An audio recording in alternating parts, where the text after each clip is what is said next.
wanika kendo wachunge e dala mar Chulaimbo kama wakwayo sirkal mondo oduok bech gik moko nikech sani neno kaka ngima chalo. Mokwongo ka an gosiepa ma wuod Kindu Bei obiro fulo nyingu, lakini tich motiyo nyaka nyisu nikech en ga bonsa e Mortuary. Maiti mora mochier togo ga dong masim matho mane tijne. Koro ing'eni kaka piny tekni tich be tin e yie kucho. Kidwaro ka jomopong' ing'eni maiti dwaro ka maiti ma serious miko ga dong machak sim seriously. Ok maiti mo mayom makata kesebuoko to lwar. Koro fulre ni jopiny mondo iwachi. Agoero kamano anyane jopiny.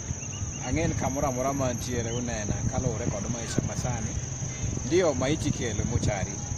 To piny tek ma kata maiti no wuon kaluwore gi maisha mobedo malo, gimoro amora idho, kidhi sukari, maisha obedo malo ma kata maiti wuon kokele e Mortuary ka idwa ni mondo ibed ng'at ma strong ma kata kapo noting'o wiye nodwa ng'e kama entie ipami adhong michak iduoke Misiri. Sama iduoke Misiri ni kata mana teko midhi duoke kodo Misiri nyaka ibed ng'ama chiwo maber. Koro sirkal ng'iye maisha mar jopiny wakale matek kata wajoma tiyo Mortuary idwa bong sama kata konyono piny to jochiende duto moringo pondo kuom maiti ringo were gi maiti to maiti dongo waloso chenro kitero gi e reserve ka gibedo jomoko maber. Sani kata maiti mitiyo e reserve ni giduono kabisa makata kaketimri kod gionge kata maiti wuon odhero kata kitero jopiny jiwa kabisa no maiti ni oken marwa ma opogre kod kaka nyocha wang'eye. Koro agoero kamano ahinya aduoko wachni elo ker marwa mane wachako kod twak. An gi gima nyalo wacho kaka owadwa nosepimo weche matimore. Bech unga ni malo, bech mogo ni malo, miyo dhano masani ka tho kotere Mortuary kama ng'ani tiye ok en maiti ma serious, maiti rep miyo kata chunygi midekre mar lose. Koro nwakwa sirkal nikech sani jok ng'iewo mogo, gik moko bechgi ni malo.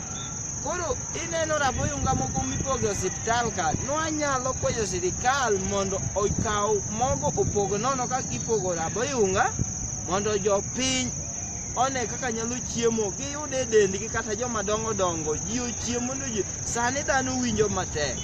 Kendo wabiro duogo, wabiro pango odiochieng' machielo, wabiro wuok gi jopiny kendo wabiro loso ma wabiro ng'e ni gino chopo nyaka ir ker mondo olwar bech mogo piny. Erouru kamano.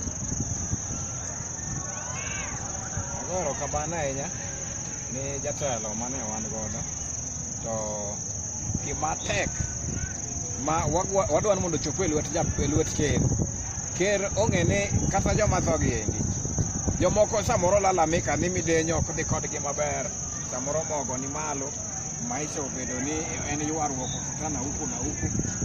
So tunataka rais wetu wa Jamhuri wa Kenya atuorganizie venye hata mtu hata akikufa akiletwa hapa anaangaliwa venye anaingia juu. Hata sisi imefika pale hatuna hata nguvu, njaa kila pahali imefika. Hata maiti ukitoka kwa gari ukiingiza kwa Mortuary hapa unapata hauna nguvu ya kumuinua, unapoteza morali, kubeba. So hapo tunaomba usaidizi, at least bei ya vitu ishukishwe chini, at least tuweze kupata nguvu ya kufanya kazi na bidii. Asanteni sana wananchi.